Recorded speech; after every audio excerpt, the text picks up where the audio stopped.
Siapa yang rindu bertemu dengan Allah, Allah rindu bertemu dengannya. Ini bukan rindunya manusia, rindunya Allah kepada kita. Ini satu hal yang luar biasa bobotnya. Dan bagaimana caranya rindu ketemu sama Allah nih? Bapak Ibu sekarang bagaimana hafal alamat rumahnya? Nanti kita di surga lebih tahu istana kita di surga daripada rumah kita di dunia. Ada rincian di sini. Kata ulama hadis, bagaimana memahami makna dari dia lebih tahu rumahnya di akhirat di surga daripada di dunia. Padahal rumah kita di akhirat kita belum lihat kan? Maka mereka hubungkan dengan hadis-hadis yang lain. Yang pertama adalah hadis yang menjelaskan tentang siapapun yang rindu ingin bertemu dengan Allah, kata Nabi SAW, Allah rindu ingin bertemu dengannya. Dan siapapun yang benci bertemu dengan Allah, Allah benci bertemu dengannya. Maka para sahabat selama 3 hari mereka sedih mendengar hadis ini, ketakutan. Nabi SAW melihat ada apa nih, kenapa mereka bersedih. Sampai beliau masuk ke dalam rumah, menemui Aisyah pun lagi menangis.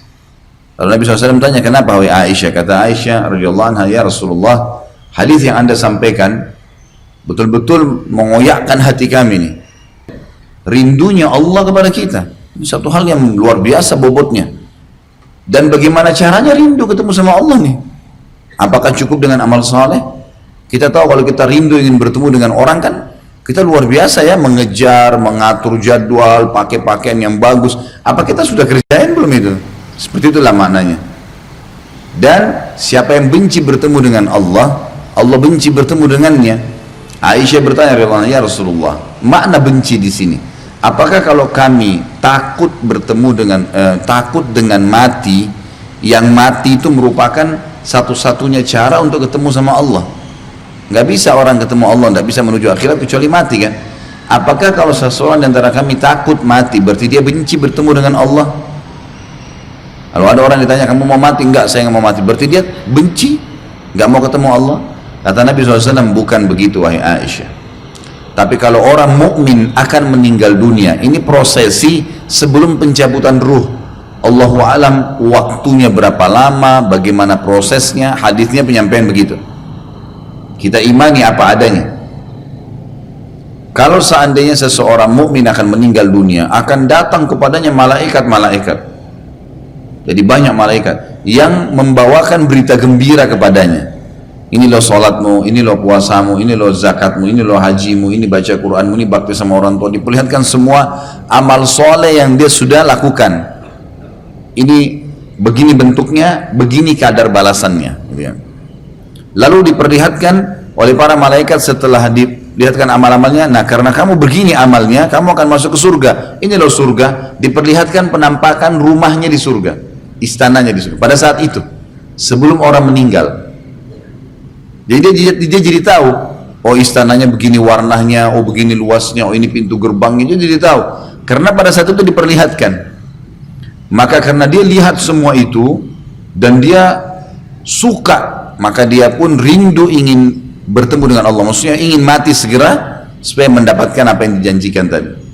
Sebaliknya, orang kafir atau fasik diperlihatkan, akan datang malaikat kepadanya dan diperlihatkan semua dosa-dosanya. Ini zina kamu, ini dusta kamu, ini A, B, C, D, dilihatkan semua. Karena kau lakukan ini, kau akan masukkan neraka. Diperlihatkan neraka. Ini loh neraka. Dia lihat semuanya, siksa tempatnya, nanti dia di bagaimana siksaannya, jenis-jenisnya, alat-alat yang digunakan, segala macam yang menakutkan. Maka dia pun takut, dia benci bertemu dengan Allah. Maka Allah pun benci bertemu dengannya. Makna daripada hadis ini kata ulama adalah dihubungkan dengan bahasan kita. Pada saat itu seseorang mukmin diperlihatkan surganya. Dan ini sebab faktor utama kenapa dia pada saat masuk surga udah langsung tahu. Penyebab yang kedua, faktor yang kedua adalah sambutan para malaikat. Ada hadis nanti kita akan pelajari dalam masalah surga.